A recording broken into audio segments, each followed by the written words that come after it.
ইতিমধ্যে শেষ হয়েছে কর্নেবল অঞ্চলে 2026 বিশ্বকাপ বাছাই পর্বের অষ্টম রাউন্ডের ম্যাচগুলো, যেখানে বিশ্বকাপ বাছাই পর্বে নিজেদের অষ্টম ম্যাচে কলম্বিয়ার বিপক্ষে মাঠে নেমেছিল আর্জেন্টিনা। সেই ম্যাচটিতে কলম্বিয়ার কাছে 2-1 গোলে পরাজিত হয়েছে আর্জেন্টিনা। অপরদিকে বিশ্বকাপ বাছাই পর্বে নিজেদের অষ্টম ম্যাচে প্যারাগুয়ের বিপক্ষে মাঠে নেমেছিল ব্রাজিল।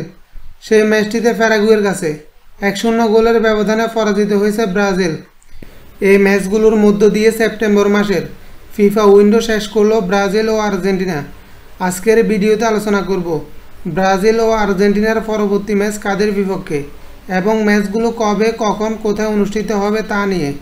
সেপ্টেম্বর মাসে আর কোনো ম্যাচ না থাকায় অক্টোবর মাসের ফিফা উইন্ডোতে মাঠে নামবে ব্রাজিল ও আর্জেন্টিনা, যেখানে বিশ্বকাপ বাছাই পর্বে নিজেদের নবম ম্যাচে এবার চিলির বিপক্ষে মাঠে নামবে ব্রাজিল বনাম চিলির ম্যাচটি অনুষ্ঠিত হবে আগামী 11 অক্টোবর শুক্রবার বাংলাদেশ সময় সকাল 6টায়।